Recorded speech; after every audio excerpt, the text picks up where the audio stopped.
Tu me diras quand. C'est parti. C'est parti. Bonsoir tout le monde, j'espère que vous allez bien. Bonsoir aux gens qui nous écoutent et nous suivent en cette séance ordinaire du Conseil des maires du 15 décembre 2020. Et oui, déjà la dernière de l'année. Alors, avant de commencer, est-ce qu'on avait des questions? Est-ce qu'on a eu des questions? Je n'ai pas reçu de questions du public de mon côté. Non. Donc, on va débuter. Ceci dit, il y a un ajout, un changement. Il y aura un point 13B d'ajouter à l'ordre du jour qui consiste en une demande de la création d'un comité là, au MTQ, création d'un comité suivi et planification en 13B. Alors, est-ce que j'ai quelqu'un pour proposer avec cet ajout-là? Sylvie Beauregard et Martin Belfoy. Oui, je vous demanderais, s'il vous plaît, de vous nommer effectivement parce qu'on est en hybride. Puis, c'est ça. N'hésitez pas à dire votre nom. Louis arrive. Louis arrive. Bonjour, M. Villeneuve. Bonjour, Monsieur Melchior. Votre Seigneurie, bonjour.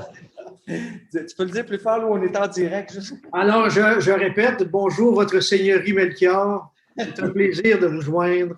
Oh, bien, merci, c'est tout à fait réciproque, M. Villeneuve. Donc, en point 3, adoption du procès-verbal de la séance du 25 novembre 2020. Il y a un remplacement là, de la résolution 600-1120. C'est le dépôt d'une demande d'aide financière au programme d'appui collectivité du ministère de l'Immigration, de la Francisation et de l'Intégration pour ajouter des signataires, dans le fond, d'autoriser le directeur général adjoint et ou le préfet à signer tout document en fin de cette demande dont l'entente à intervenir le cas échéant. Donc, on comprend qu'on prévoit l'adoption avec ce remplacement-là de la résolution. Est-ce qu'il y a quelqu'un pour proposer? Je propose, M. le Président. Parfait, merci, M. Lafrance et Jacques Drolet. Parfait, merci. Ce qui nous apporte au point 4, donc actualité du CLD, en 4.1, bilan de la symbiose 2014-2019 et vision 2021. J'ai vu Oriana. Je vais laisser Denis introduire Oriana et Marie-Pierre Lucier. Parfait. Est-ce que vous m'entendez correctement? Oui. Oui, merci. Ça fait plaisir d'être avec vous. Donc, oui, je suis très content d'avoir avec moi ce soir Marie-Pierre Lucier et Oriana Familiard du département du service de gestion environnementale qui souhaitaient faire une présentation sur le bilan de la symbiose 2014-2019. 2020, on est encore en train de faire documenter les statistiques des résultats de la symbiose et de partager avec vous aussi la vision 2021. Donc, j'inviterai Oriana et Marie-Pierre, s'il vous plaît. Vous avez combien de temps on a, Patrick, pour ces deux personnes? 10 minutes. 6 ou 10? 10, on est. D'accord. Ou en euros. Excellent. Bonsoir tout le monde. Merci de nous recevoir ce soir. On va être les plus brefs possible, malgré que c'est difficile de résumer presque 6-7 ans de travail en 10 minutes, mais on va y arriver. Alors, on commence tout de suite. Je vous fais un petit rappel. Je vais vous mettre en mode diaporama. Et je vous fais un petit rappel du service que nous avons lancé en avril dernier. Maintenant, nous sommes 3 conseillères qui travaillent ensemble du côté de la MRC et du CLD pour la gestion des matières résiduelles, l'économie circulaire et le développement durable. Et qu'est-ce qu'on fait exactement au niveau de l'économie circulaire? Grosso modo, on travaille 2 principes, c'est de réduire l'utilisation des ressources, que ce soit à l'entrée ou à la sortie des produits. Et aussi, on prolonge ou on donne une nouvelle vie aux produits et ressources. Donc, c'est ça, grosso modo, l'économie circulaire. Et au Québec, nous avons 12 stratégies pour attaquer l'économie circulaire. Donc, je vous invite à suivre avec moi la flèche ici, les points 2.3. C'est là que la fameuse symbiose industrielle s'insère. Je vais vous montrer quelques exemples qui nous ont amenés aujourd'hui au bilan qu'on va vous présenter bientôt. Nous avons un de nos champions de Delta Goma qui se situe à Cowansville. Ils prennent des résidus de caoutchouc. Ils l'intègrent dans les déchiquettes pour faire des petits retails qu'ils intègrent dans des produits en plastique et caoutchouc 100% recyclés. Mais ce qui est intéressant de la symbiose, c'est qu'on peut sortir aussi du monde industriel et aller dans d'autres secteurs d'activité aussi. Par exemple, nous avons l'école Massier-Vanier, qui avait des élèves qui étaient à risque de décrochage scolaire. Et nous avons monté avec eux un atelier éphémère pour faire des poufs malléables pour s'élancer en affaires. Donc, on avait envoyé des IBM Bromont, des granules, des styromousse. On avait envoyé aussi des retails, des tissus, des formations pour la fabrication d'uniformes à Farnham. Et ils se sont lancés en affaires, ils vendaient chaque unité et les élèves ont découvert aussi le monde d'affaires. La formation professionnelle pour le marketing, pour la comptabilité, pour les ventes, les designs, la gestion. Donc, c'était très valorisant aussi pour les élèves à la fin du projet. Et par exemple, des efforts qu'on fait partout dans Brome-Missisquoi, des recyclages, compostage, valorisation, ça s'en sert aussi dans la symbiose industrielle. Donc, pour la première fois ce soir, je vous présente les résultats de vos efforts de verre depuis mars de l'année passée. Aujourd'hui, je suis fière de vous annoncer que vous avez réussi à installer 14 conteneurs pour le verre dans 10 municipalités pour un total de 500 tonnes métriques de verre valorisés. Et qu'est-ce que ça donne au fil des années? Tous ces efforts municipaux, entrepreneuriaux, industriels, agro, académiques, bon, voici ce que ça donnait. Voici l'exemple des conteneurs distribués partout dans Brome-Missisquoi. Et je vous invite à suivre avec moi les petits pictogrammes que vous avez ici pour les chiffres de chacun des indicateurs de la symbiose. Donc, nous avons, depuis que la symbiose a commencé en 2014, 900 échanges de ressources, soit des matières ou des services, 370 entreprises ou organismes qui ont participé depuis le début.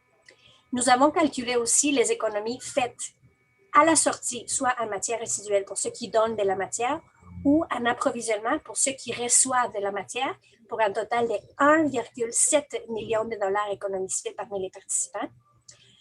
Et côté tonnes métriques, c'est l'équivalent des 8700 tonnes métriques, donc un petit peu plus visuel pour vous. C'est l'équivalent des 870 camions de poubelles. Imaginez ça, tous alignés. Et nous avons calculé aussi, aujourd'hui, on parle beaucoup des gaz à effet de serre, des changements climatiques. C'est l'équivalent d'avoir enlevé 2250 autos de la route. Et comme on disait tantôt, ce n'est pas juste des matières, c'est des connaissances, de l'expertise, des services qui sont échangés aussi. Et il y a 400 employés qui ont bénéficié tout au long de la symbiose industrielle. Et ces efforts-là nous ont fait avoir une reconnaissance l'année passée. Les petits prix que vous voyez en bois, c'est un prix distinction et celui en vitre, c'est les prix grande excellence que nous avons eu du Conseil régional de l'environnement des cantons de l'Est. Alors, je vous invite ce soir à être fiers vraiment de tout ce qu'on a accompli. Il y a plus qui s'en vient. Marie-Pierre va parler tantôt de ce qui s'en vient pour l'avenir. Et j'aimerais vous remercier aussi ce soir pour votre confiance. En 2014, on était la 3e symbiose à être implantée au Québec et vous avez cru au CLD, aux personnes qui travaillaient, aux entreprises. Et aujourd'hui, on est une des symbioses les plus performantes au Québec, parmi presque 25 symbioses aujourd'hui au Québec. Alors, à continuation, Marie-Pierre va vous parler de ce qui s'en vient pour la suite. Moi, je dois faire mon deuil de la symbiose industrielle pour répondre à mes nouvelles responsabilités comme coordonnatrice de ces beaux services de gestion environnementale. Et Marie-Pierre va prendre la relève maintenant pour la symbiose en tant que conseillère en économie circulaire. À toi la parole, Marie-Pierre.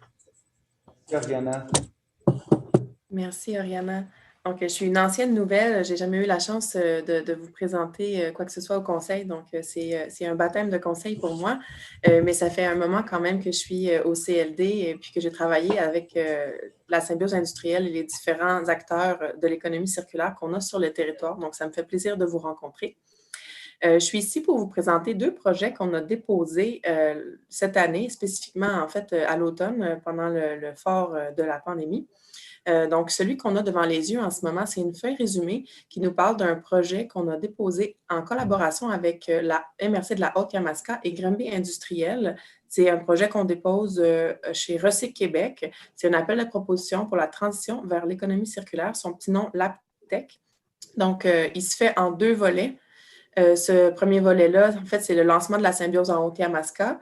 qu'eux, ils n'ont pas encore. Donc, on va pouvoir collaborer avec eux pour ce déploiement-là. Et nous, ça nous permettra d'élargir le territoire de la symbiose de Brome-Missisquoi. Donc, comme on le sait, on a des territoires qui sont mitoyens et nos deux MRC pourront bénéficier des bassins, autant des intrants et des extrants de chaque MRC. Et le développeur économique de leur région, c'est Granby Industriel. Donc, ils seront également partie de ce projet-là. Le deuxième volet, donc quand on regarde à droite ici, c'est pas moi qui ai le curseur, mais vous voyez le 2 en haut.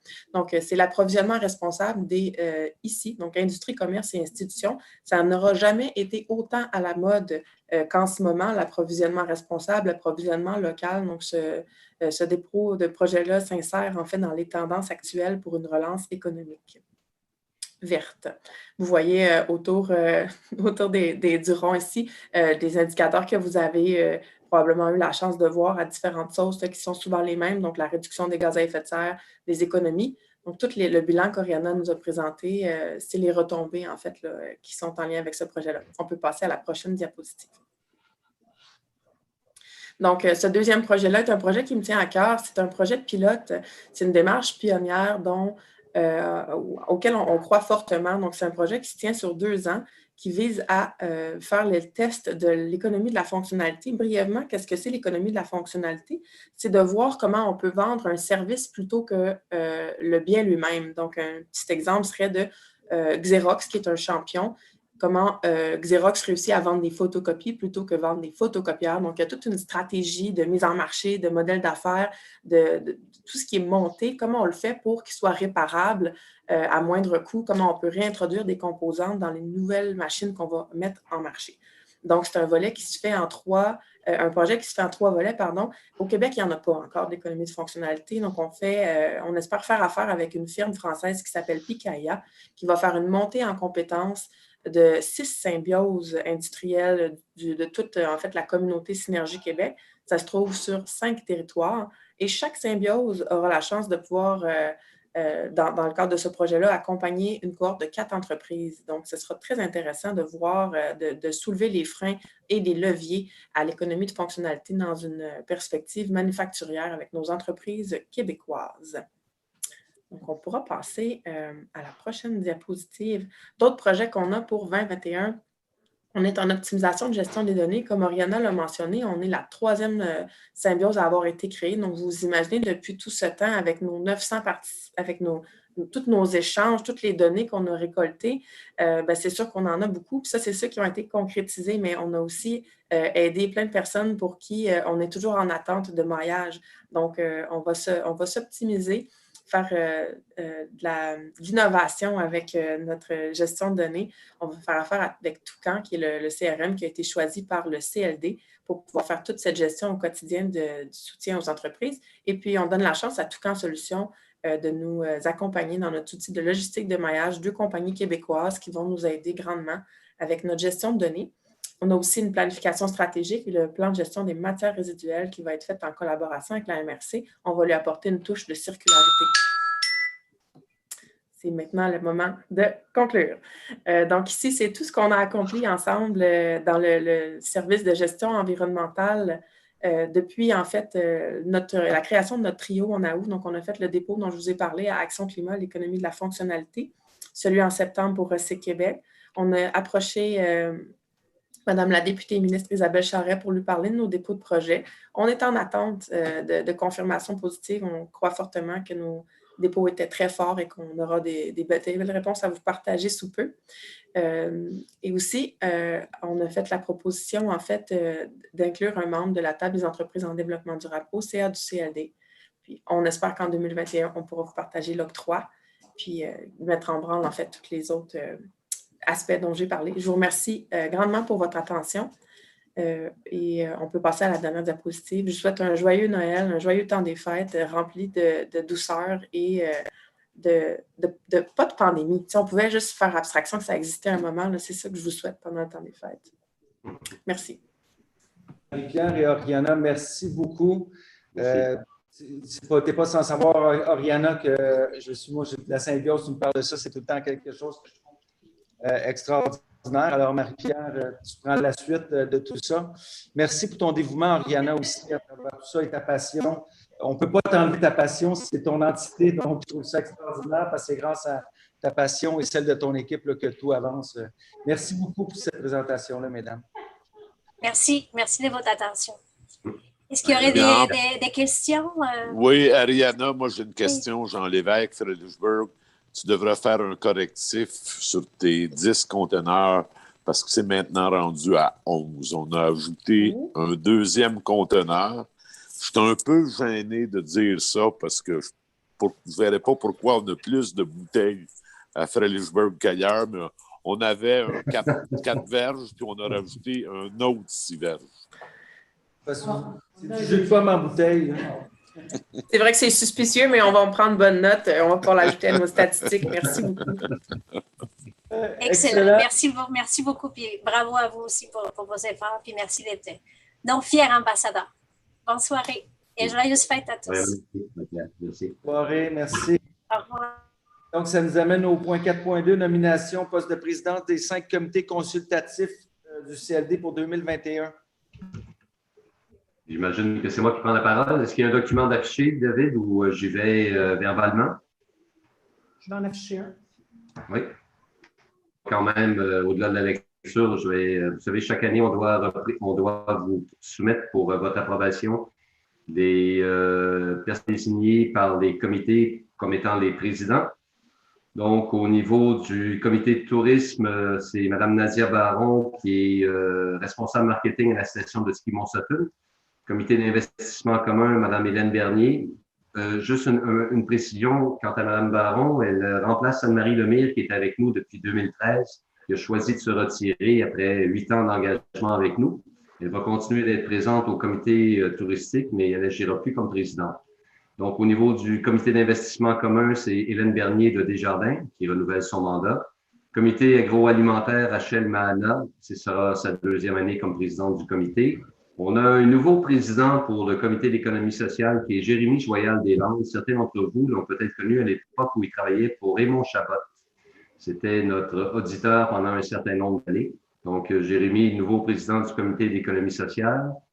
Et on a en remplacement du comité culturel, une personne qui est la présidente de la table en développement durable, qui est Louise Herbert et non pas Hébert. Il y a une petite coquille au niveau du document, qui est responsable qualité et environnement chez OMIA à Saint-Armand. Voilà pour les présidences de comité. On aurait besoin, je crois, d'un proposeur et un secondaire pour la résolution. Est-ce qu'on a quelqu'un pour proposer? Daniel. Daniel et Yves. Ça va pour ça en 4.3, autorisation de signature de l'avenant 2020-4 au contrat de prêt dans le cadre du programme Aide d'urgence aux petites et moyennes entreprises. Vous l'avez donné? Non, je croyais que c'est toi. Ton micro a coupé. On n'a pas compris. Je croyais que tu voulais faire la présentation sur cet avenant-là. Oui, c'est ça. C'est ça que je voulais te suggérer. Ça se parle qu'on se comprend. Je suis désolé. Donc, l'avenant 2020-4 est à propos de l'autorisation de signature de nouvelles enveloppes pour le FLI d'urgence, donc le fonds d'aide pour les PME qui sont atteintes par la pandémie, qui sont touchées au niveau de l'économie par la pandémie. Et c'est un montant de 400 000 $. Ça fait qu'il faudrait autoriser la signature pour qu'on puisse avoir de l'argent, s'il vous plaît. Oui. On a Sylvie D ici et on a Laurent Phoenix. En 4.4, donc... Si je peux juste ajouter, Monsieur le Préfet, donc ce nouveau 400 000 $-là qu'on va recevoir s'ajoute à une première enveloppe qu'on a reçue d'1 million, une deuxième de 600 quelques mille qu'on a reçue, une troisième de 314 000 que finalement on a eu. J'en ai parlé avec Patrick et Sarah-André. Okay. Et tous ces fonds-là sont déjà engagés, sont déjà dépensés. Et dans le 400 000 que vous venez d'autoriser ce soir, là, une bonne partie est déjà entamée parce que là, on a reçu énormément de demandes de restaurateurs dans les 2 dernières semaines. Et le CLD a dû puiser à même l'enveloppe qui restait du FI régulier, donc du fonds d'investissement régulier, qui n'est pas le fonds pour l'aide d'urgence aux entreprises, aux PME. Là, on voit qu'il y a environ un mois de délai, même un mois et demi de délai entre la demande que vous faites et la réception de l'argent. Si bien qu'il faudrait même ce soir que le Conseil demande une nouvelle enveloppe de 500 000 $ au ministère, parce qu'avec le flot de demandes qu'on reçoit, et vous avez compris là, ce que le premier ministre Legault a annoncé, là, il veut que l'économie soit fermée jusqu'au 11 janvier. Fait qu'on va continuer de recevoir des demandes de restaurateurs et peut-être d'autres entreprises. Ce qui fait que ça serait utile de demander un 500 000 $ supplémentaire. C'est la proposition. OK, ça, c'est 4.4 finalement, l'autorisation pour. Ça ferait partie de 4.3. OK, en supplément, c'est bon. Sylvie, B pour proposer. Et. Daniel Tétrault. Parfait. Donc, ce qui nous amène au 4.4. Oui, pour le vrai 4.4. Donc, c'est un avenant, c'est un 5e avenant, donc une 5e modification à l'entente d'origine, parce que depuis qu'on est en zone rouge, depuis que le Québec est en zone rouge et que le gouvernement a demandé la fermeture de plusieurs commerces, les règles du jeu ont un peu changé au niveau de l'allocation des prêts, si bien qu'il faut intégrer des nouvelles règles, des nouvelles modalités dans le contrat de prêt. C'est simplement là, pour intégrer des nouvelles règles gouvernementales dans le contrat de prêt qu'on a avec le gouvernement. Est-ce qu'il y a des questions? On t'entend pas bien, Robert. Non? Robert? Vous m'entendez pas bien? Non, mais on t'entend pas bien. OK. Ça fait tout le temps des petits bzz. Regarde, Nathalie, elle dit oui. C'est ça qui est embêtant. Ça dépend des. C'est ça. C'est variable d'une personne à l'autre. Parce qu'ici, ça fonctionne bien. Est-ce oui. que. Quand je parle par là, vous m'entendez bien? Oui. Bon. Oui. Faut que tu colles sur Patrick. Moi, c'est ça. Non, mais c'est le 15 décembre. Hein. Ils sont aussi fatigués, les haut-parleurs. Donc, est-ce qu'on a des questions en regard à ça? Sinon, on a une proposition. Est-ce que Sylvie, tu proposais ou tu avais une question? Je peux proposer encore, mais je peux laisser la place. OK. Donc, quelqu'un pour seconder? Caroline. Parfait. Excellent. Merci. Donc, si vous ne nous entendez pas, n'hésitez pas à le dire. Là, Ça nous amène au point 5, donc protocole d'entente visant la mise en place du guichet unique Accès Entreprises Québec. Denis, je peux te laisser aller si tu veux.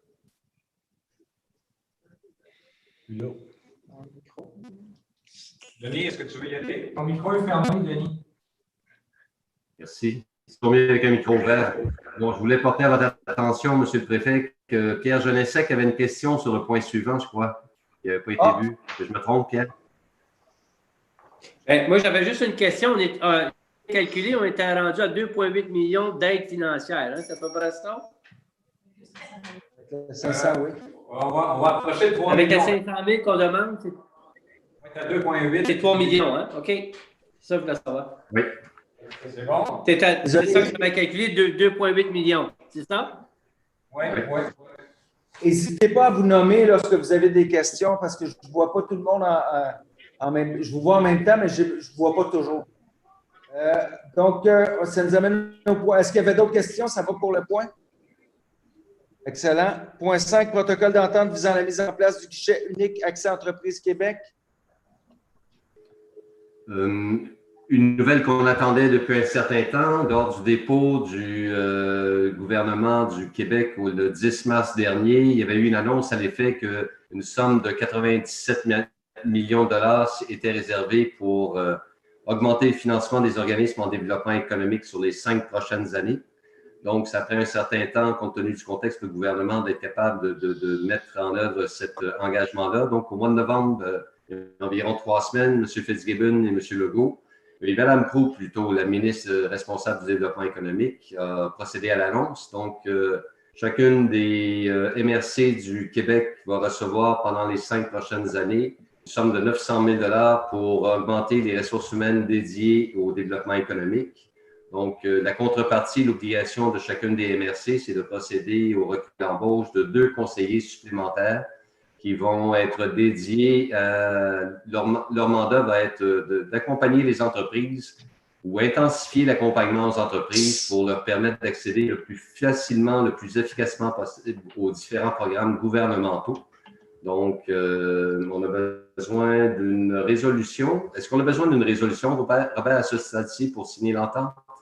Oui, parce que, Denis, on va recevoir bientôt là, une convention, un contrat avec le ministère de l'Économie pour accepter le 200 000 $ et tant que cette convention-là n'est pas signée, on ne peut pas embaucher les nouveaux conseillers. Là, au niveau du concours, là, pour les 2 conseillers, on a reçu les CV, on est à l'étape de sélectionner pour les entrevues, si bien que ça serait plus prudent que le conseil ce soir préautorise le préfet à signer le contrat quand il va rentrer dans les prochains jours pour accepter le 200 000 $ de subvention. En réalité, on va recevoir 100 000 pour l'année 2020-2021, ensuite 200 000 par année pour les 4 années suivantes. Ça fait que il faut autoriser la signature de ce contrat-là pour qu'on puisse commencer à travailler. Et le mois prochain, le contrat sera présenté au conseil pour montrer que tout était correct. On a des questions? Donc, ça prendrait quelqu'un pour proposer. On a Jacques et Laurent. C'est une belle nouvelle, tout ça? Oui, excellent. Merci. Merci, Denis.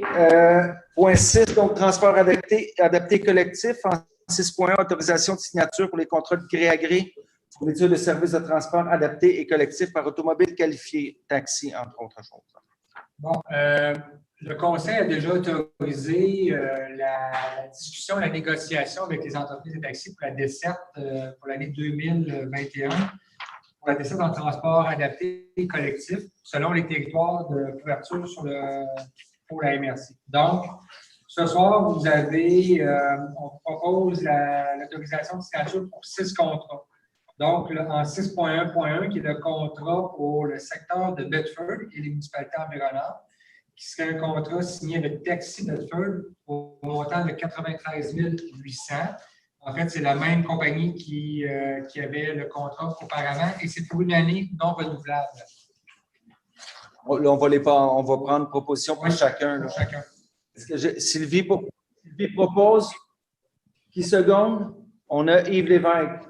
Donc, 6.1.2? Oui, c'est pour le secteur de Bromont. Ça serait Taxi Bedford également pour un montant de 43 900. Qui propose? On a Richard et Pierre. Pierre. D'accord. 6.1.3. Oui, pour le secteur de Farnham et des municipalités environnantes, le contrat, ça serait pour signer avec Taxi Farnham pour un montant de 55 700. Quelqu'un pour proposer? Jean-Yves. Jean-Yves et? Daniel. Merci. 6.1.4. Pour le secteur de Lac-Beaume et des municipalités environnantes, et je répète, ça ne comprend pas le transport adapté pour la ville de Lac-Beaume et le village de Beaume. Donc, c'est pour Broughton-Ouest et le transport collectif. Ce serait avec Taxi AB pour une valeur de 65 400. Est-ce que j'ai quelqu'un pour proposer? Sylvie B. et Bill Miller. C'est bon. 6.1.5. 6.1.5 pour le secteur de Sutton et les municipalités environnantes. Toujours un contrat avec Taxi AB pour une valeur de 77 600. J'ai quelqu'un proposé? Guy. Guy et Caroline. Non. C'est bien ça. Parfait. Merci. 6.2, nomination des membres pour 2021 et 2022 pour le comité d'admission pour l'éligibilité en transport adapté. Oui, bien, en fait, pour que les personnes puissent être admises au transport adapté, il y a un comité qui analyse les demandes d'admission et qui valide le tout. Donc, David a les noms qu'il va vous présenter en ce moment pour les 2 prochaines années. Donc, les noms, ce serait représentant du réseau de la santé et des services sociaux, Mme Vanessa Girouard, et à titre de substitut, Mme Marie-France Bertillon. Comme représentante des personnes handicapées, Mme Micheline Côté, substitut, Mme Francis Champigny et M. Yvon Lagu. Et l'officier délégué serait M. Eddie Michaud, substitut, Mme Joëlle Gaudreau. Par contre, Mme Julie Riberdier serait nommée à titre d'officier délégué principal lorsque Eddie Michaud quitterait pour sa retraite, et la substitut serait à ce moment-là toujours Joëlle Gaudreau. Est-ce qu'il y a des questions? Sinon, ça va prendre proposeur, appuyant. Je propose, Monsieur le Préfet. Michel propose, merci. Et? Martin, seconde. Martin, seconde. Parfait, merci, messieurs. 6.3, confirmation de la participation financière de la MRC au transport adapté pour l'année 2021. Oui, on doit confirmer au MTQ notre participation financière, en fait, la quote-part des municipalités. Donc, pour le transport adapté pour l'année 2021, c'est 186 640. Parfait. Quelqu'un pour proposer? Sylvie B. et Laurent Phoenix seconde. Merci. 6.4, donc autorisation du lancement de l'appel de candidature pour le remplacement d'un poste d'agent de bureau et de logistique en transport pour un départ à la retraite en 2021. Justement, David en a parlé. Eddie Michaud travaille pour la MRC depuis 2007. Donc, va prendre sa retraite en milieu d'année 2021. Puis, donc, on demanderait au conseil, parce que le comité l'avait déjà regardé, était déjà en accord avec le remplacement, on a besoin de le remplacer. On lancerait l'appel de candidature tout de suite pour éventuellement une entrée en poste dans le mois de février pour qu'il puisse avoir un entraînement avant les vacances d'été. Donc, si vous êtes en accord, on lancerait l'appel avant de quitter pour les fêtes. Parfait. Est-ce qu'il y a des questions? S'il n'y a pas de questions, proposeur appuyant. Propose Louis Villeneuve. On a Louis et Pierre. Parfait. Donc, ça nous dit, ça va pour le transport adapté et collectif. Ça nous amène au point 7, donc entente intermunicipale avec l'ACFEM, mandat de coordination pour l'année 2021, donc l'Alliance corridor ferroviaire Estrie-Montérégie. Oui, exactement. En fait, la MRC municipale est responsable de la gestion de l'entente intermunicipale qui a été signée entre la MRC, la ville de Farnham, la ville de Beaumont, la ville de Magog, la ville de Sherbrooke et la ville de Lac-Mégantic. Cette entente prévoit qu'annuellement, on doit mandater un coordonnateur pour toutes les opérations, en fait, là, qui sont de coordination au niveau de l'ACFEM.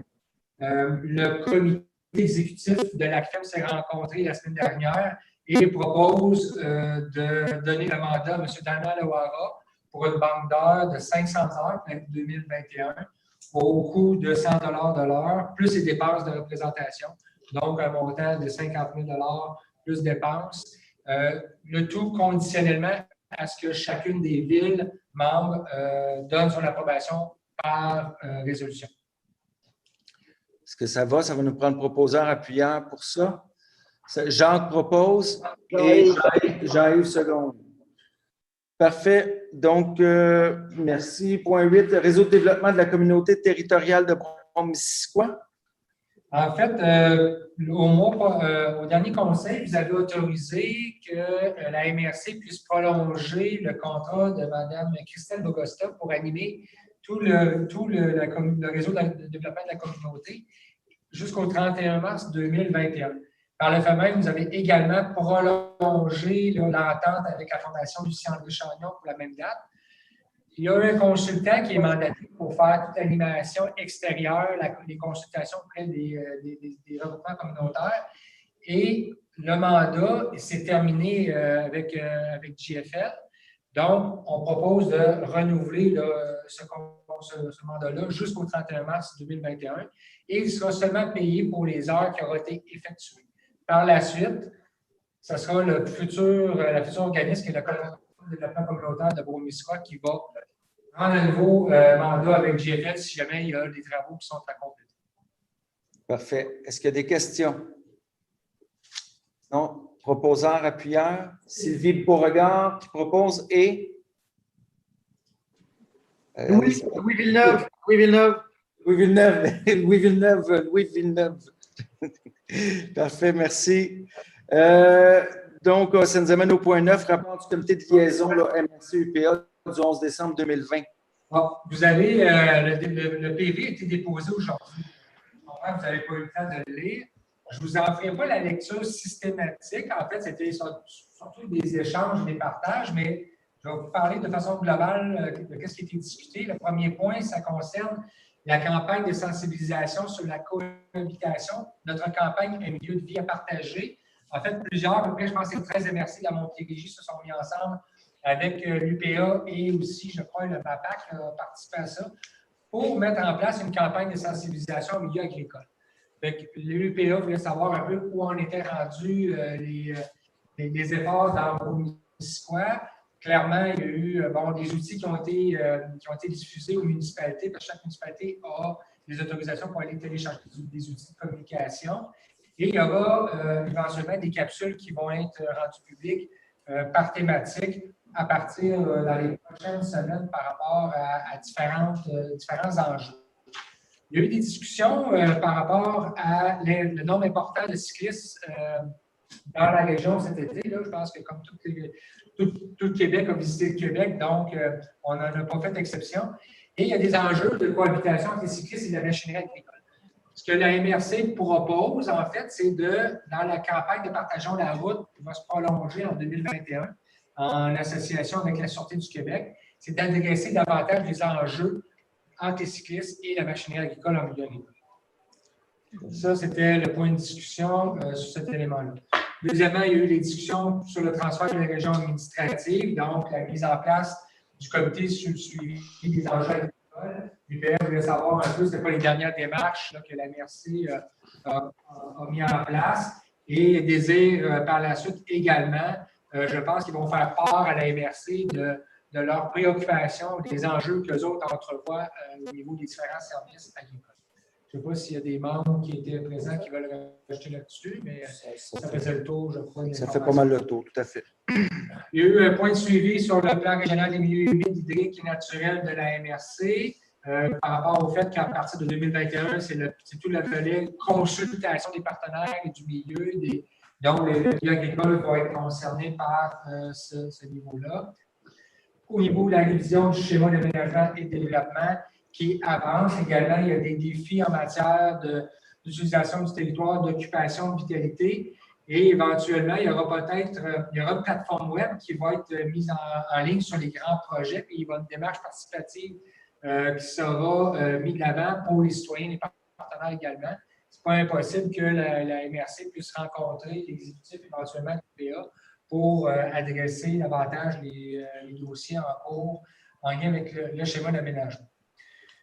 Il y a eu un autre point sur l'accès à la terre pour les entrepreneurs agricoles, là, pour la relève agricole. L'UPA partage les inquiétudes de la MRC et du conseil, en fait, là, que vous avez soulevé les maires là, depuis plusieurs mois sur trouver des solutions pour permettre aux jeunes d'avoir accès sur des plus petites superficies. Ils sont d'accord à travailler en collaboration avec nous pour faire les représentations nécessaires auprès du gouvernement et des différentes instances. Et dernier point, en fait, il y a eu un point d'information sur les travaux de l'Alliance du corridor ferroviaire, parce que le corridor traverse principalement des territoires et des entreprises agricoles. Donc, de dire qu'à partir de 2021, ils vont être rencontrés quand on aura davantage de détails sur l'étude de faisabilité. Ça fait le tour pour moi pour le PV du comité de liaison qui s'est tenu le 11 décembre dernier. Avez-vous des questions? Questions? Oui, bien. Moi, je voulais juste revenir, là, quand vous avez parlé de partager les routes, cyclisme, machinerie agricole, êtes-vous penché sur des panneaux indicateurs au début de chaque tronçon d'une municipalité qui est assez important, que les cyclistes vont passer dessus avec les machineries agricoles, comme quoi qu'un cycliste avec un tracteur partageons la route? Ça a-t-il été discuté, ça, avec... pour montrer au monde comme quoi que c'est une route qui est employée avec les cyclistes. En plus de ça, un tracteur sur une... D'accord, je ne vais pas vous dire qu'est-ce qui va être dessus, mais quelque chose comme quoi que pour montrer au monde, même aux automobilistes, quand ils vont passer sur cette route-là, qu'il va y avoir des cyclistes puis des machineries agricole. Y a-t-il eu question de ça? Robert? Les agriculteurs ont parlé des problèmes qu'ils ont rencontrés cet été, mais on n'a pas élaboré sur les pistes de solutions. On s'est dit qu'on s'assoira ensemble au printemps prochain pour voir comment on va aborder l'information, autant au niveau des agriculteurs que des cyclistes, pour faire en sorte que les gens peuvent partager la route de façon sécuritaire. Puis, bon, tu sais, il y a deux choses, là. Un, les agriculteurs disent les chemins de campagne, on trouve qu'il y a trop de vélos, ça faudrait trouver une façon pour qu'il y ait moins de vélos. Ça, c'est leur point de vue. L'autre point de vue, c'est de dire l'été 2020 a été particulièrement populaire pour les vélos. Ça a été bon pour la région de Bon-Missisquoi. Il faut trouver une façon pour à la fois stimuler le tourisme en vélo et augmenter la sécurité aussi. Ça fait qu'il faut trouver une voie de passage pour que ce soit satisfaisant à la fois pour les agriculteurs et pour soit les résidents qui font du vélo ou les touristes qui viennent faire du vélo chez nous. C'est ça qu'on veut chercher là, au printemps prochain dans un comité de travail avec l'UPA. Mais en fait, je rajouterais, si tu permets, Robert, je rajouterais, Pierre, que si vous avez des idées comme ça, juste de les envoyer par courriel, ça sera mis de l'avant dans les rencontres qui seront faites, parce que, dans le fond, la problématique a été soumise, puis il reste à réfléchir maintenant sur les moyens probants d'adresser ça, puis de favoriser un partage probant. Oui, parce que qu'est-ce qui est bien dans tout ça, c'est que malgré que, comme Robert disait, en 2020, puis même nous autres, dans notre municipalité, dans certains rangs de campagne, même pas 2020, 2017, on peut reculer bien loin. On a beaucoup de vélos, nous autres, qui passent dans nos rangs de campagne, puis c'était bien. On n'a jamais eu de gros accidents encore avec une machinerie, puis avec des vélos, mais il ne faudra pas que ça arrive, mais moi, je préconiserais des pancartes à chaque municipalité dans la MRC de Bon-Missisquoi, des chemins passants, là. En tous les cas, on pourra pencher là-dessus, mais ça sera encore plus sécuritaire, puis le monde y verra. Tout à fait. OK, on va regarder ça, Pierre. Est-ce qu'il y a d'autres questions? Ça va prendre quand même proposant appuyant pour le dépôt du rapport? Non. Pas besoin? Pas nécessaire, c'est bon. En point, ça fait que ça allait pour le. Tout était parfait. Merci. En point 10, avis de motion, présentation du projet de règlement 01-0121 répartissant les quotes-parts 2021 entre les municipalités. Donc, c'est un dépôt. Le règlement est conforme au budget qu'on devait adopter le 25 novembre. Oui. Ça prend quelqu'un pour la. Bon, Sylvie. Alors, je le dépose, Monsieur le Préfet. Mais merci, M.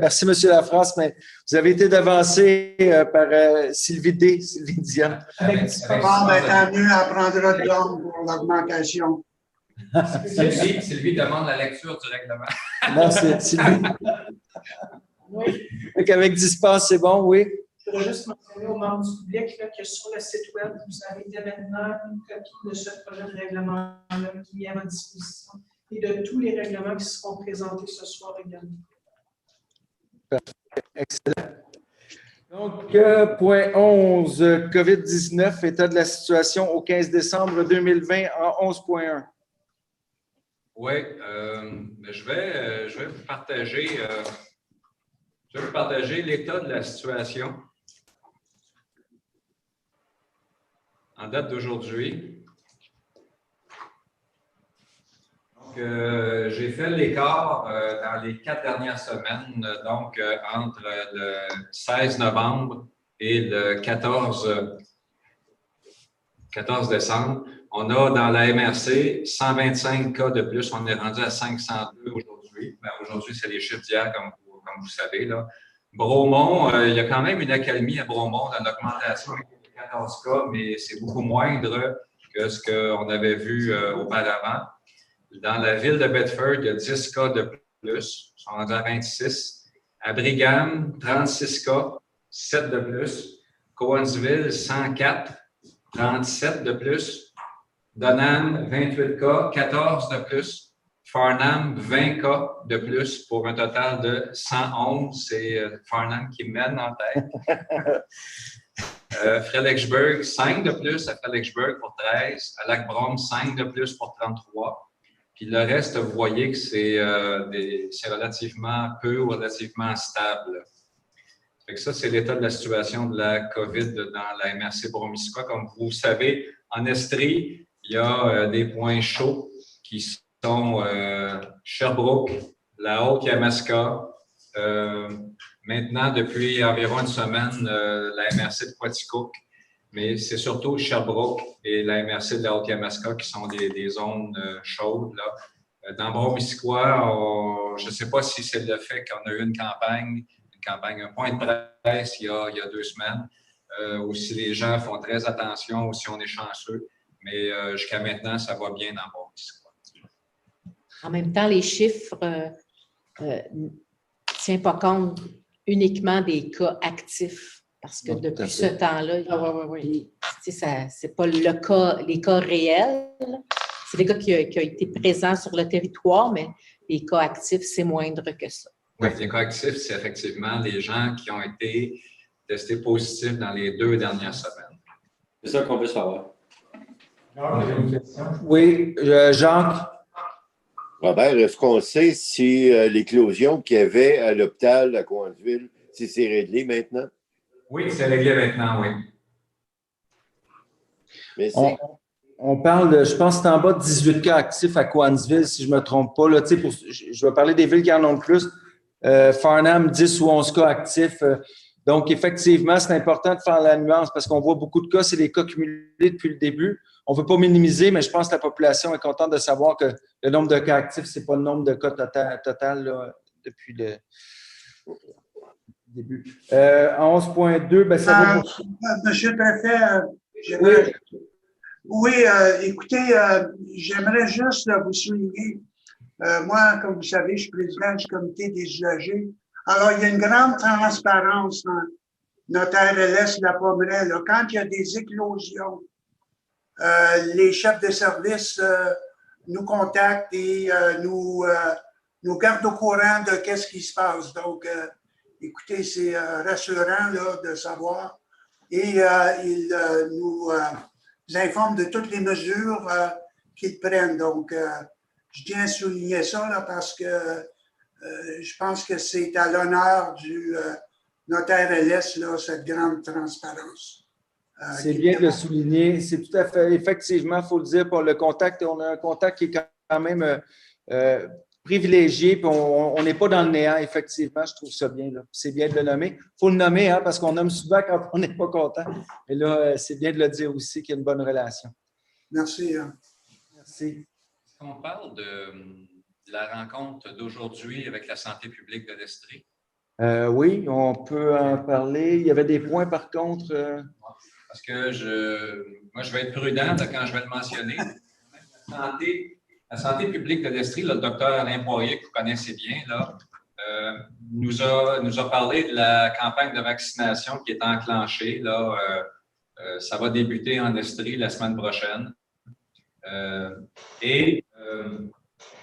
Effectivement, vous connaissez les problèmes de manutention du vaccin Pfizer BioNTech. Là. Mais il disait qu'à partir de la mi-janvier, ça va être beaucoup plus facile parce qu'il y a des nouveaux protocoles qui s'en viennent. Et on va avoir 3 types de vaccins en Estrie. Ça va débouler assez rapidement en janvier, février, mars, avril. Ce qui fait que vous connaissez la séquence là, des personnes vulnérables, le réseau de la santé, etc. La population en général, là, on va être vacciné autour du mois d'avril. Ce qui fait que, selon la santé publique de l'Estrie, parce que si on va avoir de l'espoir et voir de la lumière au bout du tunnel, là, il disait que si tout va bien, si on atteint une immunité générale de la population, où il y aurait à peu près 70 % des gens qui seraient vaccinés, on pourrait atteindre ce chiffre-là à la fin du printemps. Ce qui fait que durant le printemps, à mesure que le pourcentage de gens vaccinés va augmenter, le gouvernement va commencer à délester les règles sanitaires Il ne s'est pas avancé, mais il a dit c'est sûr que plus que le vaccin plus qu'il va y avoir de gens vaccinés, les règles vont s'assouplir de plus en plus, si bien qu'à la fin du printemps ou au début de l'été, on devrait probablement revenir à la normale. OK? Mais on est prudent, là, revenir à la normale pour l'été prochain. Ça fait que c'est à prendre avec des gants blancs, mais ça montre à quel point la vaccination pourrait faire en sorte qu'on passe actuellement d'une période de confinement presque totale dans 5 mois à peu près, une période quasi normale, une vie quasi normale. Il y a une autre compagnie qui a sorti. Moderna. Il y a un troisième vaccin aussi qui s'en vient, là. Fait que finalement, la vaccination va être très, très importante au premier trimestre, au deuxième trimestre, ce qui fait qu'à l'été 2021, on pourrait quasiment penser qu'on va revenir à la vie normale. Je peux rajouter que c'était très positif quand même comme approche aujourd'hui. Donc, la lumière au bout du tunnel est là, elle s'en vient.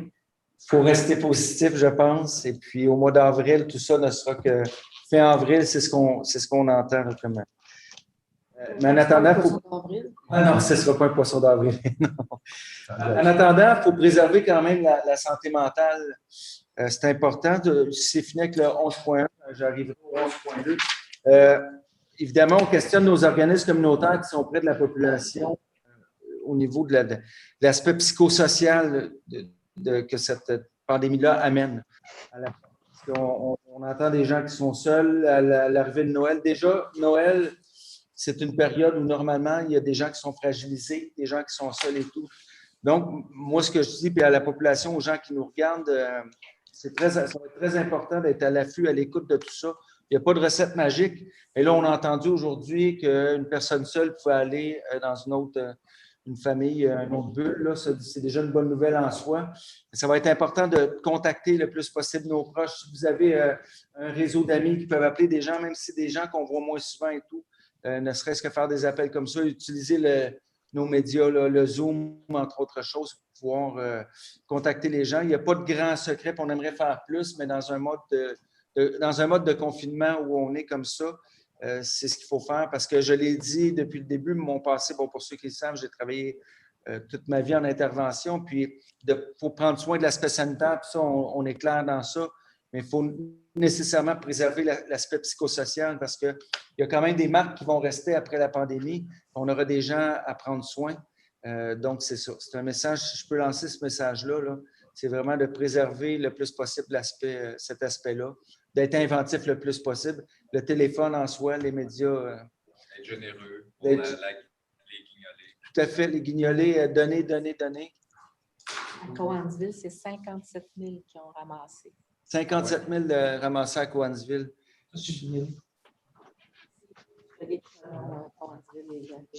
J'ai eu le plaisir d'aller porter des paniers. Moi, là, je ne sais même plus, c'est ce matin. Oui, c'est ce matin, je suis allé porter des paniers à des gens là, et tout ça. Puis on avait les plus gros paniers qu'on n'avait jamais eu, justement. J'imagine, là, à la COVID, les gens se montrent généreux. Mais continuez d'être généreux tout au long. Si vous avez des questions ou quoi que ce soit, n'hésitez pas à consulter les organismes communautaires qui sont quand même souvent en première ligne. Jacques, excuse-moi, je regarde la caméra. Jacques? Non, tu l'as mentionné par après.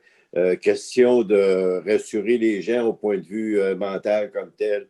Le bon vieux téléphone est encore l'instrument premier à être utilisé par tout le monde, puis favoriser nos chaînes téléphoniques justement pour essayer de rejoindre le plus de monde possible. Tout à fait. Est-ce qu'il y a d'autres commentaires?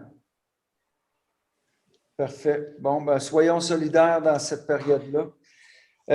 Donc, ça nous amène au point 12, le rapport du comité consultatif d'aménagement du 9 décembre 2020 en 12.1.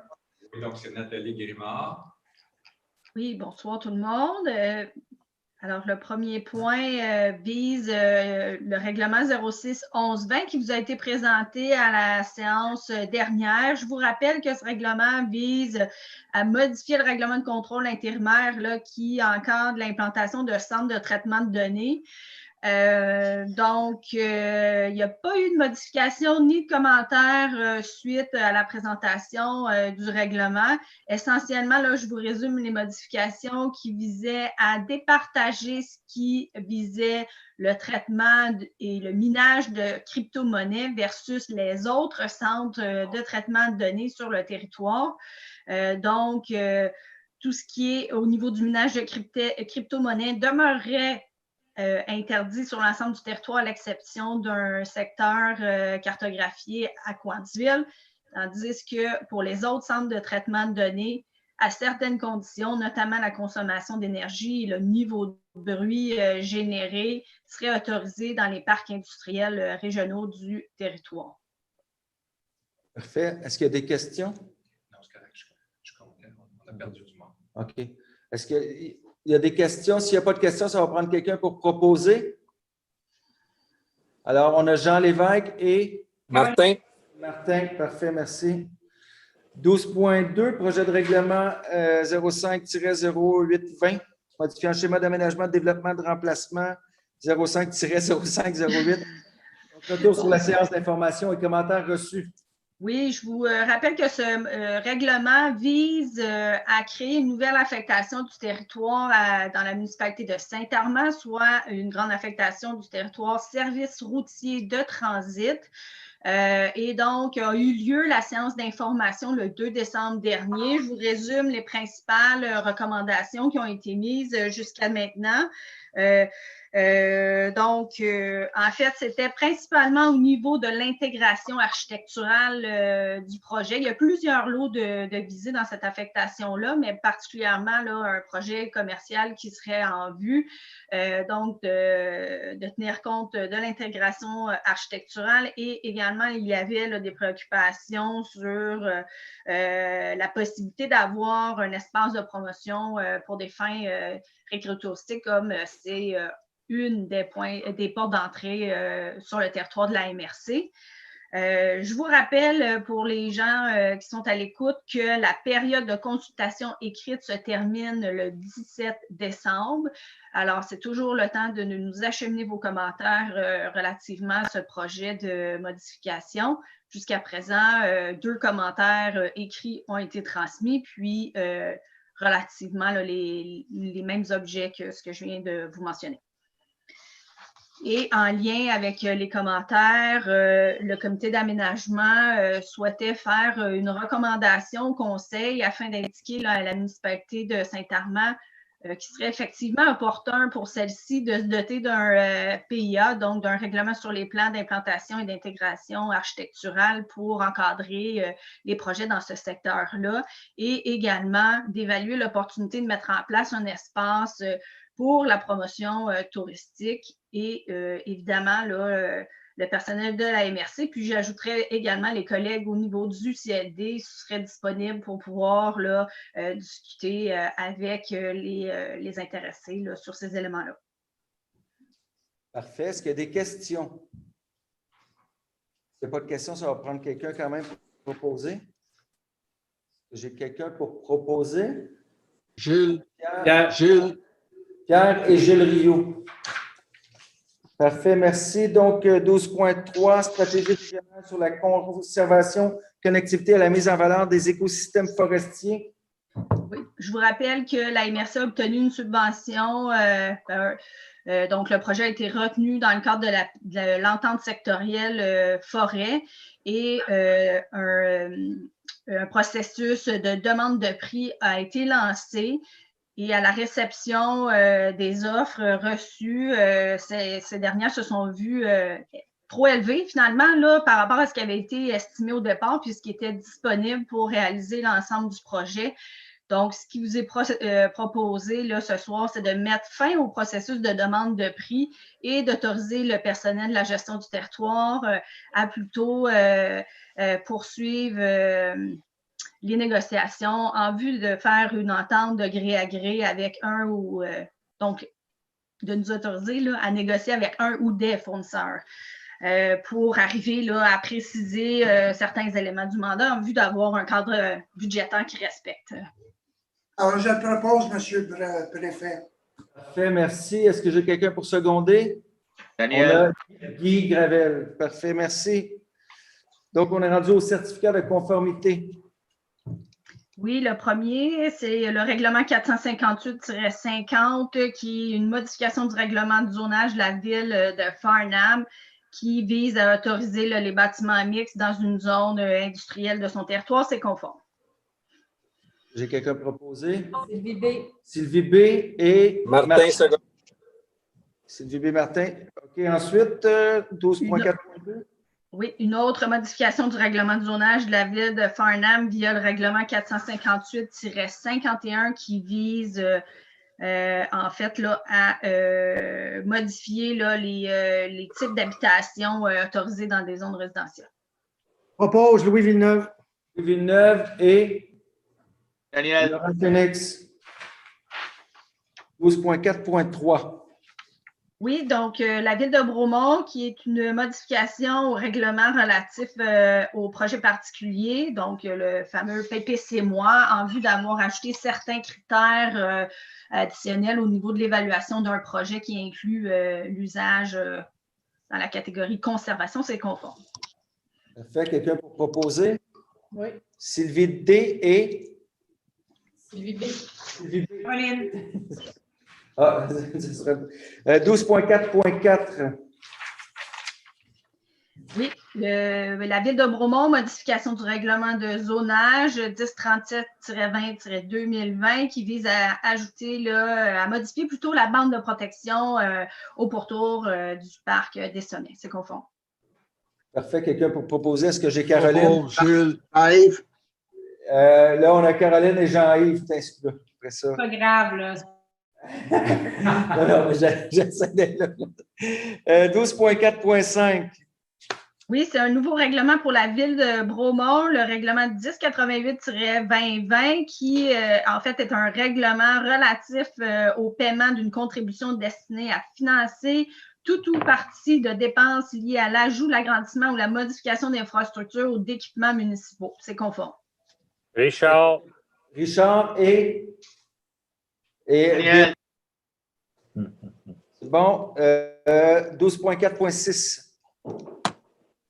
Oui, modification au niveau du règlement sur les plans d'aménagement d'ensemble pour la ville de Bedford qui vise en fait là, à la mise en place pour la zone RC5 là, d'être soumis à certains critères en vertu de ce règlement. Conforme. Propose Louis Villeneuve. Oui, et Caroline. Richard. En tout cas, on ne manque pas de proposeurs et d'appuyeurs. Hein? OK, on y va en point 13, certificat de conformité hors comité le cas échéant. Donc, en 13.1. Oui, 13.1 et 13.2, en fait, visent le même objet. C'est la municipalité de Pike River qui modifie dans un premier temps son plan d'urbanisme et dans un second temps le règlement de zonage afin de compléter la concordance par rapport au territoire incompatible à l'activité minière. Alors, les deux règlements sont conformes. Est-ce qu'on les prend un pour ça? Un par Un un? pour chacun, oui. On va y aller avec le premier. On a Sylvie D. et Richard. Et Guy, excuse-moi Richard, et 13.2, on a Guy Daniel. et Daniel. C'est bon? On y va maintenant en 13B, donc c'était l'ajout tout à l'heure, création d'un comité là, au niveau de la MTQ, création d'un comité de suivi planification. Oui, donc comme vous le savez, à l'heure actuelle, il y a le prolongement de l'autoroute 35 qui a lieu sur le territoire de Pike River et la dernière phase aura lieu sous peu, donc est en planification et elle se poursuivra sur le territoire de Pike River et Saint-Armand. Et dans le fond, ce qui vous est proposé ce soir, c'est de faire une demande au ministère des Transports du Québec afin de mettre sur pied un comité pour faciliter les communications tant dans les actions de planification des travaux à venir, mais également dans les suivis des travaux qui sont présentement en cours. Et ce, le comité pourrait être composé de partenaires clés là, du territoire des 2 municipalités visées, puis également peut-être de représentants de la MRC. Je propose. Appui, Louis. Caroline et Louis. Parfait. Excellent. Donc, ce qui nous amène au point 14, cours d'eau. 14.1, octroi de mandat pour l'analyse d'échantillons d'eau dans le cadre d'un projet climat municipalité. Oui, effectivement. Donc, le projet là, visait des suivis expérimentaux. Alors, la présente demande là, vise à octroyer un mandat à l'IRDA, qui est l'Institut de recherche en développement en agro-environnement. C'est pour le secteur là, volet montagneux dans le bassin versant du lac d'Avignon, donc pour voir l'efficacité sur les mesures qui ont été mises en place. Et le mandat à l'IRDA serait d'un montant de 9 918,52 $, excluant les taxes. Quelqu'un pour proposer? Je propose, Monsieur le Préfet. OK, parfait. Michel et Dominique. Excellent. Donc, ça nous amène au 14.2, donc demande d'autorisation générale au MELCC pour des travaux d'entretien de cours d'eau. Oui, donc à partir là, les nouvelles dispositions réglementaires vont rentrer en force et maintenant, la MRC, pour ses travaux d'entretien de cours d'eau, doit procéder à une demande d'autorisation générale pour inclure les travaux qu'elle prévoit faire. Cette autorisation générale-là, elle est bonne là, au cours des 5 prochaines années et à ça pourra, là, au fil du temps aussi, se rajouter des travaux qui ne seraient pas prévus. Mais ce qui vous est demandé ce soir, en fait, là, c'est qu'on souhaite prendre de l'avance là, et pouvoir réaliser l'ensemble des travaux et obtenir les autorisations plus rapidement cette année que l'an dernier. Alors, on vous recommande d'autoriser Simon, la jeunesse, là, pour signer la demande d'autorisation générale pour les travaux d'entretien de cours d'eau Edwin, Mercure, Morpion, sous-embranchement Lagu, Fontaine-Rémiard, des branches 40A, 40C, du cours d'eau Morpion, du cours d'eau Plamondon, les branches 1 et 2 de ce même cours d'eau, du cours d'eau sans désignation de la rue La Rose à Denham, et le sans désignation près de la rue Wilkinson à Denham également. Parfait. Est-ce que j'ai quelqu'un pour proposer? Sylvie. Pierre. Là, c'est les 2 Sylvie. Parfait. Ça va pour ça? Bien, merci, Nathalie. J'ai un commentaire, Monsieur le Préfet. Oui. Gilles Rioux. Oui, Gilles. On a reçu aujourd'hui ou dans les derniers jours, cette semaine, les coûts pour les travaux de cours d'eau qui ont été faits. Les budgets sont faits. On est obligé de recommencer une partie du budget, nous autres, à cause de ça, là, pour les mettre sur les taxes cette année. Est-ce qu'il serait possible, ce n'est pas la première fois que je le dis, ça a été dit au Conseil antérieurement, est-ce qu'il serait possible d'avoir les factures avant la date si tardive? Si on aurait les factures au début décembre, au moins, on serait capable de faire les budgets, pas être obligé de recommencer les budgets 2 fois. C'est assez de les faire une fois sans en faire 2 fois. Je comprends tout à fait. Nathalie avait une intervention à faire à ce niveau-là. Bien, en fait, je voulais juste mentionner que cette information-là m'avait été transmise aujourd'hui et je vais m'assurer effectivement là, qu'on puisse mettre les mécanismes en place pour que cette situation-là ne se répète pas dans le futur. Parfait. Merci. Merci, Gilles. Donc, merci Nathalie. Ça nous amène au rapport de la séance ordinaire du comité administratif du 4 novembre 2020, donc en 15.1. Oui, donc le CA du 4 novembre, au niveau des comptes à payer, en date du 3 novembre, est-ce que vous aviez des questions, des commentaires sur les comptes à payer? David. Robert, par rapport au 4 novembre, on les avait déjà passés. Le seul point qui restait à traiter, c'était l'adoption des règlements et de la procédure. Parfait. Alors, allons directement au règlement 07-11-20. Modifiant 2 règlements concernant l'administration déléguant certains pouvoirs d'autoriser les dépenses et de passer des contrats au secrétaire trésorier. Sujet important. Donc, le règlement passe de 5 000 à 10 000 L'expression secrétaire trésorier s'entend également de secrétaire trésorier. Francis. Hello. Hello. Aïe, aïe, aïe. C'est quel? Oui, c'est Gilles. OK. Excusez.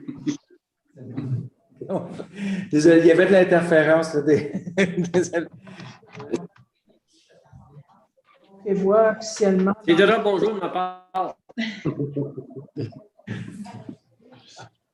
Bon, vas-y, David.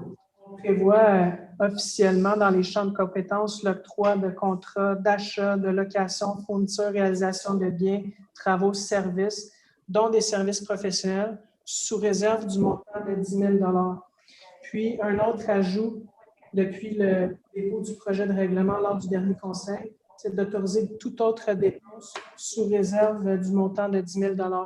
Dans le fond, on vient mettre par règlement, on vient clarifier le règlement au niveau de l'octroi des contrats, du paiement des dépenses et on augmente le montant de 5 000 à 10 000 et on autorise le secrétaire trésorier adjoint, là, qui est là.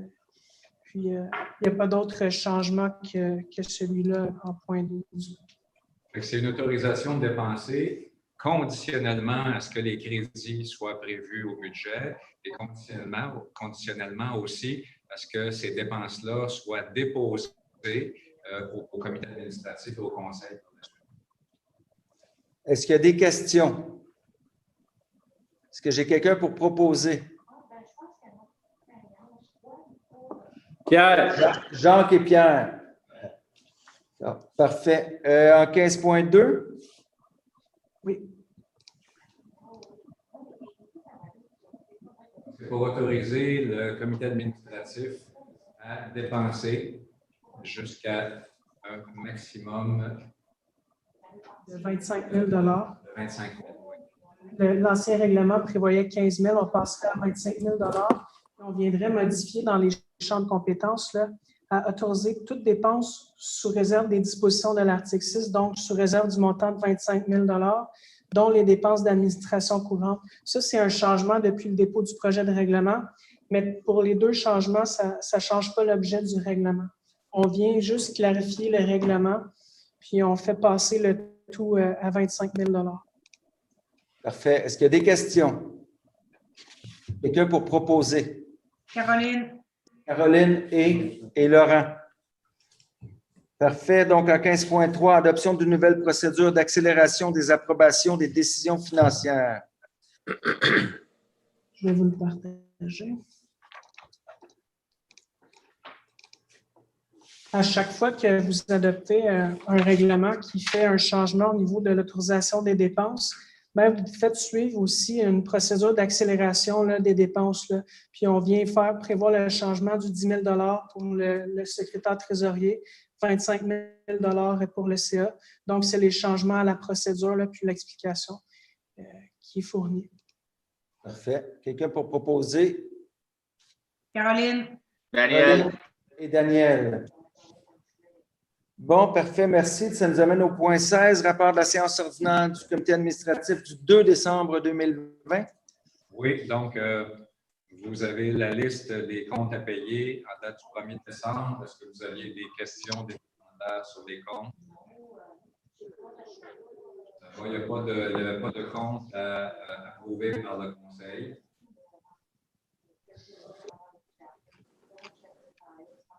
Donc, ça nous amène à l'avis de motion. Ça nous amène effectivement, donc, recommandation conseil pour l'avis de motion pour l'adoption du règlement 09-2020 sur le règlement de tarification des biens et services de la MRC. Ça fait qu'il s'agit de retirer certains articles du règlement qui prévoyaient que la MRC pouvait vendre des documents papier, des choses comme ça. Est-ce que maintenant, c'est tout numérique? Ça fait qu'on a pu vendre ces documents-là. Puis, vu que l'imprimante est hors service maintenant, puis on enlève aussi l'ancienne disposition sur les arbustes, puis autrement, les tarifs ne changent pas cette année.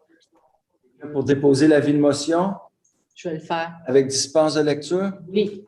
Parfait, Et les membres du public, copie du projet de règlement sur le site Web. Excellent. Donc, Sylvie Beauregard, merci. 16.2. Oui, donc, c'est simplement pour préciser par résolution tous les documents que le greffier de la MRC est autorisé à signer. Excellent. Est-ce qu'il y a des questions? S'il n'y a pas de questions, j'ai quelqu'un pour proposer. On a Richard et Guy. Parfait. Donc, ça nous amène au point 17, rapport du comité de sécurité publique du 3 décembre 2020. Celui-là a été mis sur le box en fin de journée aujourd'hui seulement. Le comité a parlé de la demande de Lac-Brome d'être desservi par la Sûreté municipale de Bromont.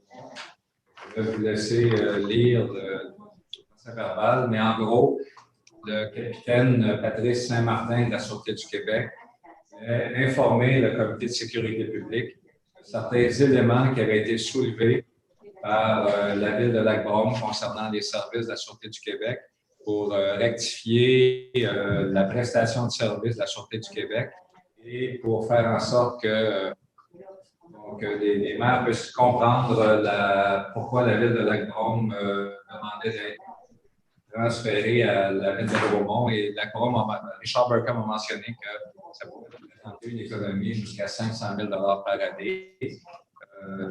Donc, le comité a discuté de cet élément-là.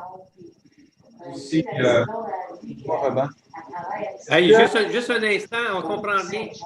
C'est ça, excuse-moi. Est-ce que vous pouvez fermer vos micros, s'il vous plaît, ceux qui ne pensent pas, parce qu'on entend des bruits de fond? Oui, on ne comprend pas. Il n'y a pas l'autre ne peut pas contrôler les micros?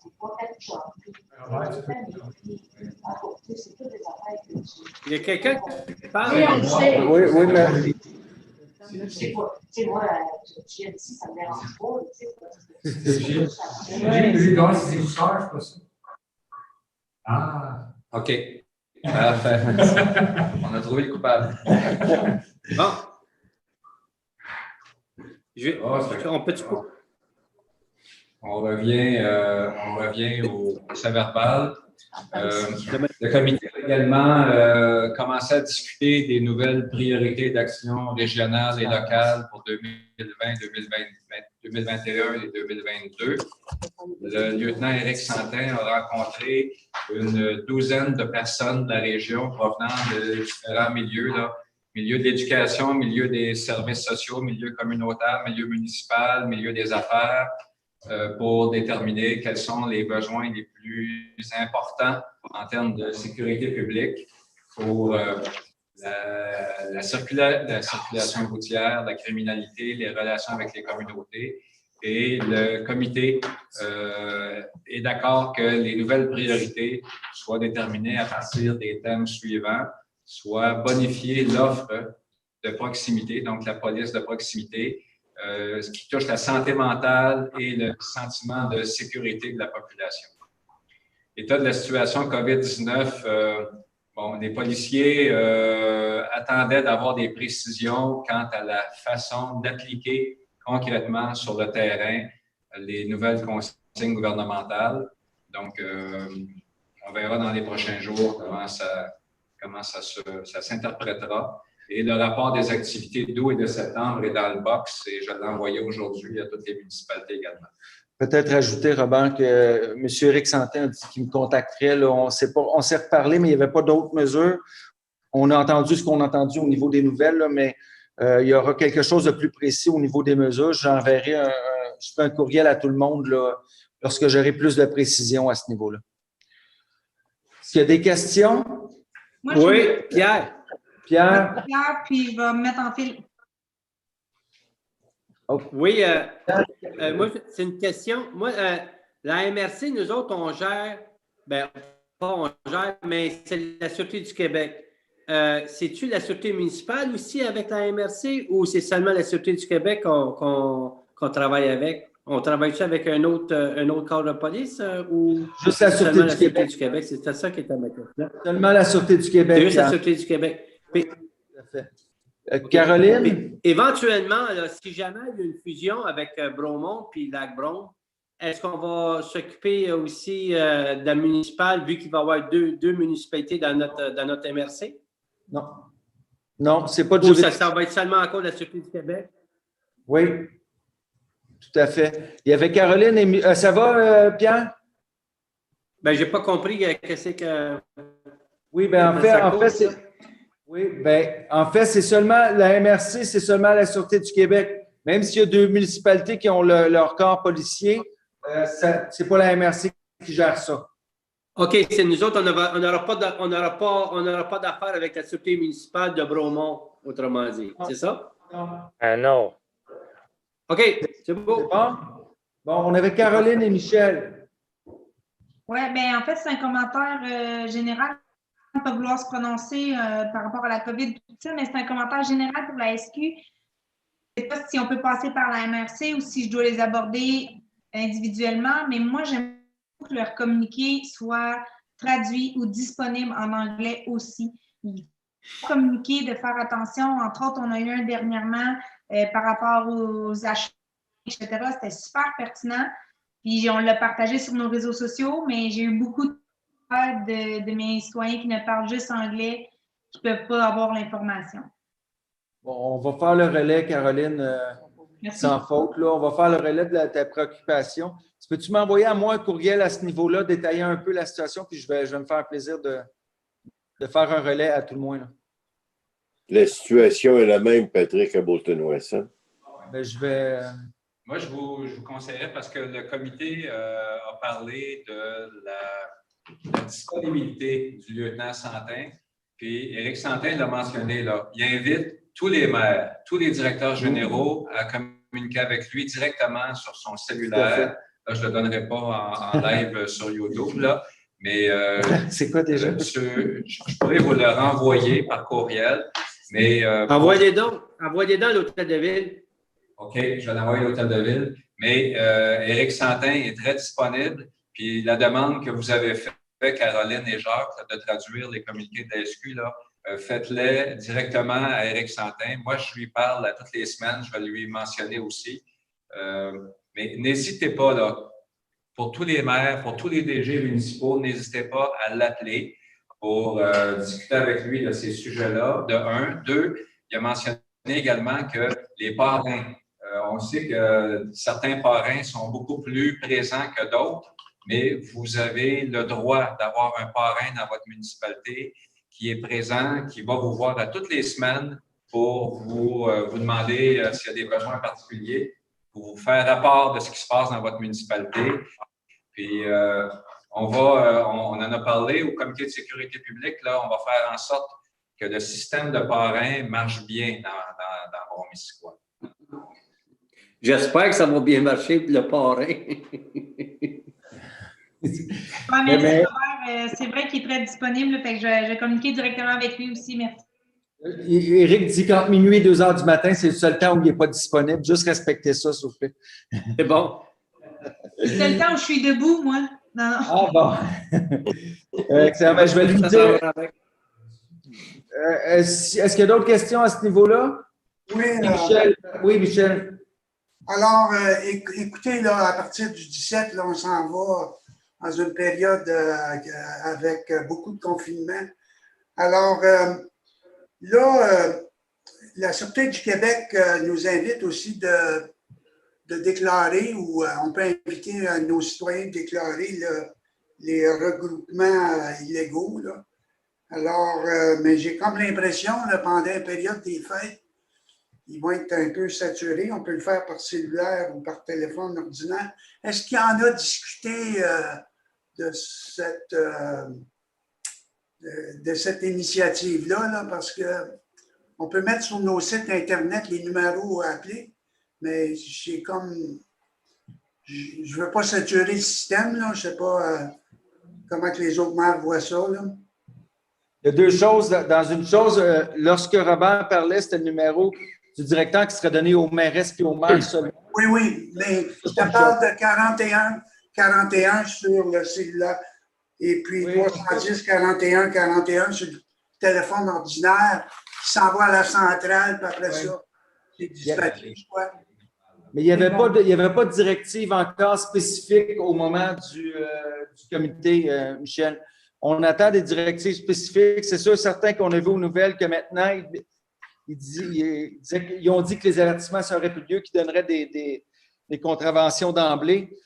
Mais on attend quand même quelques directives, mais je vais vraiment poser des questions à ce niveau-là, puis qu'on ait tout quelque chose d'uniforme à dire à notre monde. Oui, je pense que ce serait important pour toutes les municipalités là, qu'on se concerte à ce niveau-là, parce que on ne veut pas saturer le système, là, et puis en plus de ça, ben, les citoyens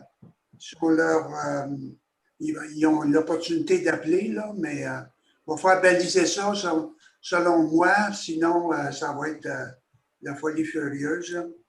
D'ici la fin de la semaine, j'aurai des choses à vous faire parvenir à ce niveau-là. Puis j'aimerais aussi souligner, M. le Préfet, là, que oui, effectivement, au moins ici à Sutton, là, la Sûreté du Québec est plus présente sur le territoire et on a développé avec nos parrains, nos marraines, une bonne relation. Là. Effectivement, on sent une réelle volonté d'être le plus près possible des communautés, puis des élus, puis des DG au niveau de la Sûreté du Québec, là, ce qui est bien. Je peux vous dire, les échanges sont très, très intéressants au niveau du comité. Est-ce qu'il y a d'autres questions, d'autres commentaires? Ben moi, c'est juste pour enchérir, M. Lafrance, que nous, à Donham, là, on voit beaucoup la police. Elle est souvent là, elle est souvent présente. Souvent. Félicitations. Moi, excellent. On est très bien servis. Super. Oui. S'il n'y a pas d'autres questions, ça va aller pour ce point-là. C'est un rapport, donc il n'y a pas de résolution. Ça nous amène au point 18. Donc, demande de la Ville de Bromont de modifier le schéma révisé de couverture de risque en sécurité incendie. La Ville de Bromont a transmis une résolution afin que la MRC débute une modification de son schéma de couverture de risque. Vous savez, depuis bientôt un an, il y a un nouveau bâtiment qui a été construit au sommet du Mont Brome par Bromont Montagne d'Expérience. Et ce bâtiment-là n'est pas accessible à l'année. Il est accessible environ juste 7 mois par année, compte tenu que la dénivelée est importante. Le chemin d'accès est aussi dans une pente et en hiver et n'est pas accessible pour les véhicules lourds, les véhicules d'incendie. Et que juste de graver la montagne, le délai outrepasse ce qui est prévu au schéma actuellement pour la force de frappe pour la Ville de Bromont. Il y a déjà un système d'autoprotection qui a été mis en place. Il y a une réserve d'eau qui a été aménagée, mais qui ne peut pas être utilisée par les pompiers avec les équipements actuels. Après des tests qui ont été faits cet été, clairement, la Ville, en fait, c'est Bromont Montagne d'Expérience, s'est engagée à installer une pompe et des équipements spécialisés qui va permettre de pouvoir admettre le débit qui est disponible actuellement. Bromont veut que la MRC indique à son schéma une nouvelle zone d'intervention qui comporte des difficultés d'accès pour le service d'incendie, spécifiquement en haut du Mont Brome, et afin de respecter les règles du ministère de la Sécurité publique. Il y avait eu cette première analyse qui avait été faite au mois de février par le comité. On n'avait pas toutes les informations. Mais la première demande avait été faite. Puis là, le ministère de la Sécurité publique et les assureurs seraient plus enclins à ce que la MRC modifie. Donc, avant de tenir un prochain comité, je propose qu'on engage déjà les procédures de modification du schéma de risque en ce sens. Parfait. Est-ce qu'il y a des questions? Ça va prendre quelqu'un pour proposer. Sylvie B. Martin. Sylvie B et Martin B. C'est bon. Donc, ça va pour ce point-là. Donc, nomination des membres du Conseil du nouveau comité d'attraction immigration. En fait, Je vais continuer. Au mois de novembre, le Conseil a approuvé la création d'un nouveau comité qui s'appelle le Comité consultatif sur l'attractivité et l'immigration. Vous aviez demandé aux maires de signifier, ceux qui avaient signifié leur intérêt pour être sur ce comité. Le premier point, en fait, ce qui vous est présenté, c'est moi qui vais partager mon écran, celui-là. 2 petites secondes. D'établir un peu ce que serait le mandat. Moi, ce que je propose, c'est que le Conseil, si vous êtes en accord, pourriez adopter le mandat tel qu'il est présenté là. Et par la suite, le comité pourrait par la suite valider, voir jusqu'où il veut se rendre dans les analyses, les recommandations et vous refaire après un premier comité qui pourra avoir lieu début de l'année 2021, une proposition formelle au Conseil pour la suite.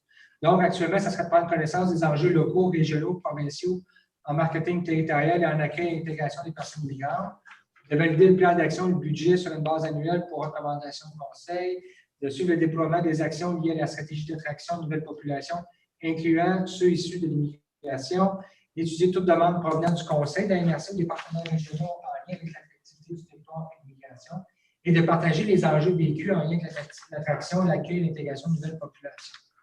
Ce qui vous est proposé, c'est que ce serait un comité formé de 9 membres.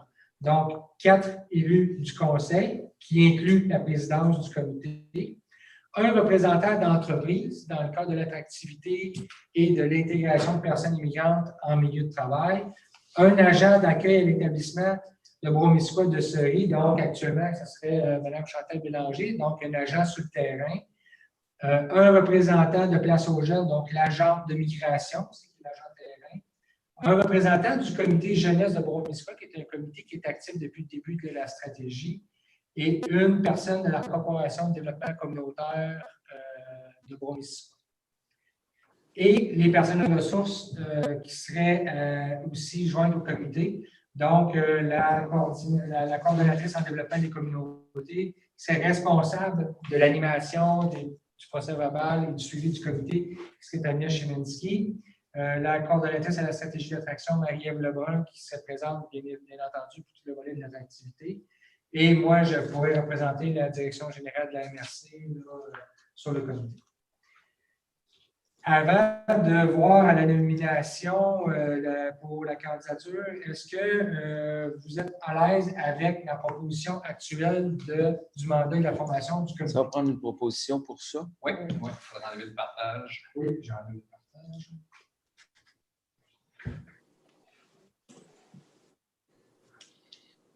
Donc, qui propose? Je propose Caroline et Sylvie B. Maintenant, il y avait des personnes qui avaient manifesté leur intérêt déjà. On avait 3 noms. On avait M. le préfet, Patrick Melchior, on avait Sylvie Beauregard, mairesse de Cowansville, et qui était avant présidente du comité d'immigration, et on a Caroline Rosetti, la mairesse de Saint-Armand, qui se sont proposés. J'avais seulement 3 personnes qui se sont manifestées intéressées. Ça nous en prend une 4e. Il y a un autre élu d'intéressé à siéger sur ce comité?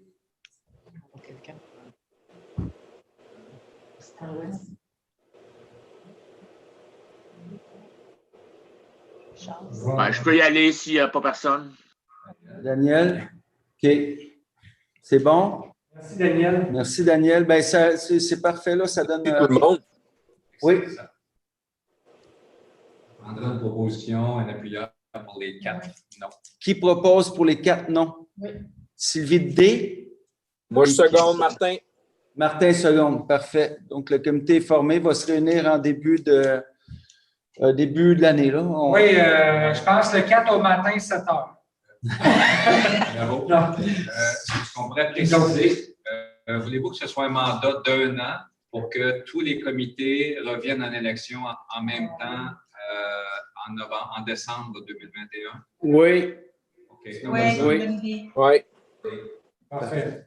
Et est-ce qu'on pourrait préciser, tu sais, le comité immigration actuellement, est-ce qu'il est dissous?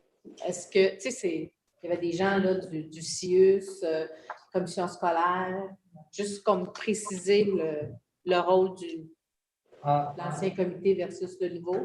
C'est une excellente proposition. En fait, le compte tenu que le Conseil a a autorisé le dépôt au ministère de l'Immigration pour un nouveau plan d'action et des nouvelles actions 2021-2023. Ce qu'on proposerait actuellement, c'est de consulter les membres qui étaient membres de ce comité d'immigration-là pour le plan d'action à venir et qu'ils seront interpellés selon les besoins spécifiques, si c'est en lien avec l'éducation, la commission scolaire sera présente, le communautaire sera déjà présent et le SEMI sera actuellement déjà présent sur le comité. Puis on pourrait par la suite, après la consultation, je dirais, pour le plan d'action en 2021, on pourrait officiellement peut-être dissoudre le comité. Parfait. Les membres du comité d'immigration qui vont migrer vers le comité d'attraction. Exactement. On n'avait pas eu à soi. La rétention par la suite. Je pense que c'est important pour l'intégration des immigrants à l'école et dans la communauté. Donc, il y avait des gens sur ce comité-là qui apportaient leur collaboration, mais leur expérience et expertise. Donc, c'est important là, de faire suivre. Tout à fait. Ça va être la réalité aussi là, à très court terme. Là. Encore plus. Bon, ben excellent. Ça clôt le tout. Ça clôt le tout. Donc, ça nous amène au point 20 à titre informatif. Donc, réélection de Mme Beauregard au titre de présidente de la régie, le RIGM-RBM. Félicitations. Fait en sorte que Mme Beauregard conserve son poste de présidente elle conserve son titre de membre votant au comité de gestion des matières résiduelles de la MRC. Bon. Excellent. Point 21, donc, démission de M. Gilles Saint-Jean au CA de la FQM. Suggestion à la FQM d'un ou d'une remplaçante. Oui, donc, on a eu l'information. Gilles, je ne sais pas si tu veux en parler toi-même. Non. Donc, Gilles Saint-Jean, qui représentait le conseil de la MRC au CA de la FQM, m'a informé il y a 2 semaines qu'il voulait remettre sa démission. Il reste 1 année au mandat. Donc, on a informé la FQM de cette démission-là. La FQM, étant donné qu'il reste 1 an au mandat, a le choix de faire un processus formel d'élection ou de demander au MRC de proposer un candidat, tout simplement. Et le président de la FQM, qui a communiqué avec Patrick, a reçu une proposition de Paul Sarrazin parce que le représentant du territoire représente une partie de la Montérégie. Et donc, ça couvre Pont-Missisquoi et la Haute-Yamaska. La MRC d'Acton aussi, je n'ai pas le territoire exact. Gilles Saint-Jean, est-ce que tu te souviens? C'est ces 3 MRC-là? C'est les 3 MRC, Brome-Missisquoi, Haute-Yamaska et Acton. OK. Donc, il faut que l'élu municipal provienne d'une de ces 3 MRC-là. Donc, la proposition du président de la FQM, Jacques Demers, a été M. Paul Sarrazin. Paul Sarrazin. Donc, c'est ça. Et étant donné qu'il n'y a pas d'élection, il a demandé l'avis au préfet, en fait. Donc, ça serait M. Paul Sarrazin qui terminerait même pas 1 an, en fait, c'est moins qu'1 an, là, qui terminerait le mandat. Parfait. Ça va nous prendre une proposition. On a Laurent, hein? Est-ce qu'on a quelqu'un d'autre pour appuyer? Caroline. Parfait. Donc, ça nous amène au point. Merci, Gilles, pour ton temps passé là, à la FQM. Point 22, rapport du comité d'évaluation du 9 novembre 2020. C'est simplement un dépôt de principe là, de ce rapport de comité-là. Vous l'avez sur le box. Tous les points ont été traités lors de séances passées. Parfait. Donc, ça nous amène au point 23, dépôt du rapport annuel des contrats octroyés en fonction du règlement 06-0418 sur la gestion contractuelle. Chaque année, la loi, le code municipal prévoit qu'il y a un dépôt d'un rapport sur la gestion contractuelle fait dans un conseil de la MRC.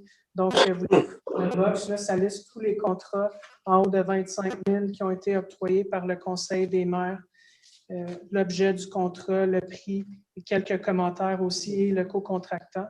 Et puis, on bonifierait aussi le rapport 2019 par l'ajout d'un contrat avec la Mutuelle des municipalités du Québec. Parfait. Donc, c'est un dépôt, il n'y a pas... Non, mais il faudrait adopter ce rapport-là. Là. Quelqu'un pour proposer? Sylvie B. Sylvie B. et? Caroline. Caroline, parfait. 24, donc mise à jour du calendrier de déploiement de la fibre optique dans la MRC. Vous avez reçu, je pense, toutes les villes, hein, le calendrier? Normalement, tout le monde a. Oui, je sais que j'ai dû le. Oui, mais les achats ont confirmé qu'ils l'avaient transmis à l'ensemble des municipalités aujourd'hui. Parfait. Il est sur le site Internet en version française et en version anglaise, sur le site Internet de la MRC, sur la page Facebook d'IHR. Même Isabelle Charest l'a envoyé aujourd'hui à tout le monde. Oui. Peut-être quelques points saillants, si vous voulez. Là. Je sais que bon, la construction du réseau jusqu'aux maisons a vraiment avancé pas mal depuis la dernière mise à jour, particulièrement là, pour le réseau de Dunham, Fredericksburg, Sainte-Sabine qui est passé là, de 5 à presque 40 au niveau du déploiement. Puis tout ce qui est étape préparatoire aussi, donc pas mal très avancé, même quand c'est terminé pour Farnham, Brigham, Bromont et Lacroix. Fait que ça, quand même, là, de mois en mois, là, ils nous informent, on devrait avoir d'ici le prochain conseil du mois de janvier une nouvelle mise à jour. Parce que j'ai pas... Oui, Pierre. J'ai pas compris tout à l'heure, Francis. Tu as dit Dunham, Fredericksburg? Sainte-Sabine. Sainte-Sabine, il en restait plus gros. Sainte-Sabine. D'accord, mais là, c'est quasiment à comment de pourcentage? Ah, bien là, attends une minute. Ben, j'ai pas parlé de chacun, j'ai parlé de Sainte-Sabine, qui est passé de 5 à 40 en l'espace d'un mois. Là. OK, c'est beau, c'est correct. Tous les deux. Bon. C'est juste dans le village. Juste la campagne, les rangs. Oui, mais c'est beaucoup de kilométrage de chemin. Oui, c'est en plein ça. Pas beaucoup moins de résidences. Dernier. Oui. Pardon? Il y a Sutton, il y a 17 ans dans des tabarnouches. Comme la loupe. Okay. Mais je comprends, Michel, ça va venir bientôt, là, mais si on veut parler des bonnes nouvelles, là, on calcule que quand 90% des clients sont branchés dans une municipalité, le travail est considéré comme complété. Il reste toujours des cas isolés, là, mais 90% considèrent que c'est complété. Et pour le moment, Notre-Dame de Stanbridge est à 92% et considérée comme complétée. C'est la première municipalité de la MRC qui est considérée comme complétée. Alors, bravo à Daniel Tétrault. Il y a des municipalités qui sont en haut de 80%. Pike River, Stanbridge Station, Saint-Ignace de Stanbridge et Saint-Armand sont en haut de 80%. Et tout près, là, il y a la ville de Bedford, le canton de Bedford, qui sont dans les 60%. On est rendu à 2000 clients de branchés, fait que ça avance bien. Là. Dans les derniers mois, là, il y a vraiment eu une accélération. Ça fait que Jacques Drolet siège sur le comité avec les bureaux des députés, les gens de Bell Canada et d'Hydro-Québec. Ça fait qu'il y a du bon travail qui se fait. Puis on voit que ça a l'air de... Le calendrier qui vous est proposé là, a l'air de tenir la route. Donc, ils font une meilleure gestion du risque, là, puis ce qu'ils ont dit aussi là, pour des autorisations pour les poteaux, ça va plus vite, Jacques? Oui, ça... Ouais. Effectivement. Et ce qui était vraiment un gros avancé, c'est que Hydro et Bell se sont coordonnés justement pour pouvoir émettre les permis beaucoup plus rapidement. J'ai un de mes citoyens qui a communiqué avec moi, là, qui, si vous avez besoin d'aide sur ce comité-là, lui, c'est un des anciens propriétaires de Fibre Noire qui a passé sa vie à négocier avec Hydro et Bell. Puis actuellement, il y a du temps de disponible. Fait que si jamais vous avez... Il a parlé avec moi la semaine dernière. Si vous avez besoin d'aide, il y a quelques trucs dans son sac pour les faire réagir. Gilles, oui, mais il y a Sylvie Dionne ici. Gilles, j'ai vu ton doigt. Ça... Mais Sylvie et Gilles Saint-Jean après. Là, je voulais juste savoir, quand on déploiement, là, je vais prendre un exemple. Là. Bon, quand Hounsville est déployé, Cowansville touche à Lac-Brome, anciennement West-Brome, là, tu sais, là. Bon, c'est un à côté de l'autre. Est-ce que ça veut dire que les gens qui sont les voisins suivants, là, immédiats, vont être les premiers à être branchés dans le Lac-Brome? Bonne question. On a-tu une... Tout le monde se regarde.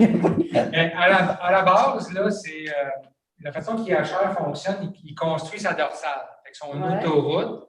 Puis, un coup que la dorsale est capable de pouvoir recevoir du signal, là, ils vont commencer à déployer comme les branches de la dorsale. Fait que ça se peut qu'à partir de Cowansville, compte tenu de West-Brome, s'ils ont les autorisations de Bell, ils font fi des limites administratives. Puis s'ils ont les autorisations de Bell et les propriétaires de Poteau, en fait, sont capables de construire, mettons, un certain nombre de kilomètres, ils vont le faire. Puis s'ils peuvent le brancher, ils vont le faire, peu importe qu'ils soient à West-Brome ou à Cowansville ou autre. Puis même s'il y a déjà d'autres propriétaires de réseaux qui sont déjà disponibles là, puis eux autres sont obligés de passer leur fibre, mais ils peuvent déployer à ces propriétaires, aux citoyens qui sont concernés par la fibre également. OK. Gilles Saint-Jean? Bon, j'en avais déjà parlé dans le passé. Si vous avez un système d'alarme, comme moi ici chez nous, j'ai un système d'alarme de la compagnie supérieure. Et à cause que la fibre optique est rendue chez nous, a fallu que la compagnie supérieure vienne faire des changements à mon système d'alarme et ça m'a coûté 500 $. Donc, je vous suggère de dire à vos citoyens que si vous avez un système d'alarme et maintenant vous êtes sur la fibre optique, de contacter votre compagnie de système d'alarme parce que ça va vous coûter un entour de 500 $. Et si vous ne le faites pas, votre système d'alarme va sonner chez vous, mais le signal ne se rendra jamais à la centrale. Deuxièmement, ça me coûte maintenant 55 $ de plus par année. Ce n'est pas effrayant, là. Maintenant, j'étais à une autre centrale ailleurs. Maintenant, je suis à la centrale de Bromont. Mais juste pour vous dire, là, informez vos citoyens, vous avez des systèmes d'alarme qui appellent leur compagnie de système d'alarme parce que sans ça, ça ne fonctionnera pas. Puis ils ne sauront pas. Ils vont penser que tout marche, mais l'alarme ne se rendra jamais à la centrale pour appeler la Sûreté du Québec, les pompiers ou l'ambulance. Merci pour l'info, Gilles. Caroline, est-ce que tu avais la main levée? Non? Je n'étais pas sûr. Non, ça ne va pas. OK, je pense qu'il ne m'a pas. Est-ce que d'autres... Non, c'est ça. Est-ce qu'il y a d'autres commentaires? Ça l'avance. Ça l'avance. Gilles, Oui. le système cellulaire, peux-tu compenser pour ça? Je ne sais pas, Michel, je ne suis pas expert là-dedans. Là. Mais, non, c'est intéressant, là, je vais m'informer, OK. Informez vos citoyens, là, parce que tout à coup, là, il y a un vol ou il y a quelqu'un qui défonce, l'alarme va sonner dans la maison ou dehors, là, mais ça ne se rendra jamais aussi à la centrale. Donc, la Sûreté du Québec ne se présentera pas. Ou si c'est un système qui marche avec le service d'incendie, le service d'incendie ne sera pas informé. Très important d'en parler à vos citoyens.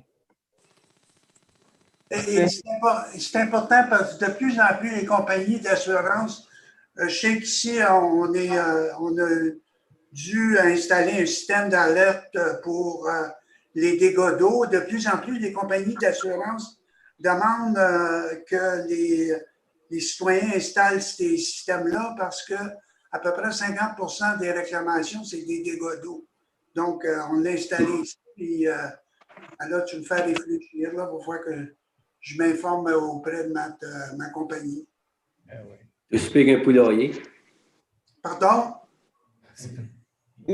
C'est tout speak un poulailler. On a tout ça des poulaillers. Ah oui? Oui, c'est la même chose. Non, c'est ça. Ben, c'est beau pour ça. Donc, merci pour l'information, Gilles. Donc, on va faire le relais à nos concitoyennes, nos concitoyens. Si ça va pour ce point-là, on serait rendu au calendrier des réunions de la MRC pour les mois de décembre et janvier. On a-tu passé Varia? Non. Pas encore, ça s'en vient. Ça s'en vient. Donc, demain matin, il y a le comité des porte-paroles pour les services communautaires et les services réseaux sociaux à 9 h. À 9 h également, culturelle du CLD. Pour cette semaine, c'est tout. La semaine prochaine, c'est tranquille. Joyeux Noël. La semaine suivante, c'est tranquille aussi. Toujours confiné. Bonne année. Bonne année. Bonne année. Et on s'en va dans la semaine du 4 janvier. C'est assez tranquille, merci. Hein? Bonne fête des rois. Bon télétravail. Et on s'en va à la semaine du 11 janvier. Là, on a le CA à MRC le mercredi 13 janvier. Un aménagement. Et il y a l'aménagement en soirée, comité d'aménagement à 19 h. Nathalie, c'est toujours bon? Toujours bon pour le moment, oui. OK, parfait. Et on s'en va la semaine du 18 janvier et on a le conseil de la MRC le 19 janvier en soirée. Pour le moment, c'est les réunions prévues. C'est parfait. C'est bon? Excellent. Je notais mes choses ici. Bon, ben, ça nous amène maintenant à correspondance. Non, pas tout à l'heure. Oui, donc, on a reçu une demande de la MRC du Granit. MRC du Granit, c'est dans le secteur de Lac-Mégantic, qui demande l'appui des MRC du Québec parce que eux, ils sont en milieu très rural et il y a des compagnies privées qui souhaitent que le gouvernement, au lieu qu'ils payent pour installer de la fibre optique, que ce soit le service cellulaire qui dessert le territoire rural au niveau de l'Internet haute vitesse. Fait que la MRC du Granit n'est pas d'accord avec ça. Il demande l'appui des MRC pour que même en milieu rural, que ce soit de la fibre optique, que ce soit du fil qui desserve les foyers, les entreprises au niveau de l'Internet haute vitesse et non pas les compagnies de téléphones cellulaires. Est-ce que quelqu'un est d'accord à proposer? Ben, moi, je suis d'accord avec eux autres. Parfait. On a Laurent qui propose. On a Martin. Parfait. Je pense qu'on est rendu là, à fibre optique. Là. On est rendu à questions diverses, donc Varia. Varia? Ben, questions diverses. Sujets divers. Sujets divers. On est dedans. C'est bon. Sujet divers. Pierre, tu avais un point? Bien, moi, je voulais juste rajouter, là, je pense que dans le comité de sécurité publique, ça n'a pas été abordé, le sujet. Robert l'avait abordé au tout début de la soirée. Je ne sais pas si tous les maires étaient à l'écran en ce moment-là, mais moi, pour le bénéfice des 21 maires, mairesses de la MRC Bromisquois, puis même les citoyens qui nous écoutent, j'aimerais juste dire qu'on a eu une bonne nouvelle, que le budget il était alloué pour le futur poste de police qui va être à Denham. Fait qu'enfin, on va avoir l'argent pour le terrain. Ça veut dire qu'ils vont commencer au mois de mars les débuts du travaux, mars 2021. Fait que on retient ces dates-là, fait qu'espérons que ça va bien aller, mais au moins, on est rassuré qu'on va être payé pour le terrain, puis on va renflouer un peu nos coffres parce qu'on a déjà pas mal dépensé jusqu'à date. Fait que c'est une très bonne nouvelle. C'est un beau cadeau de Noël qu'on a à la ville de Denham. Bonne nouvelle, bravo. Ça veut dire qu'il faut préparer notre pelle pour la levée de terre. Pardon? Il faut préparer notre pelle pour la levée de terre. Oui. On va en acheter des pelles. Oui. Ça fait 20 ans qu'on attend presque. Ça fait 20 ans, Ça fait 20 ans. Exact. C'est ça. S'il n'y a pas d'autres commentaires. S'il n'y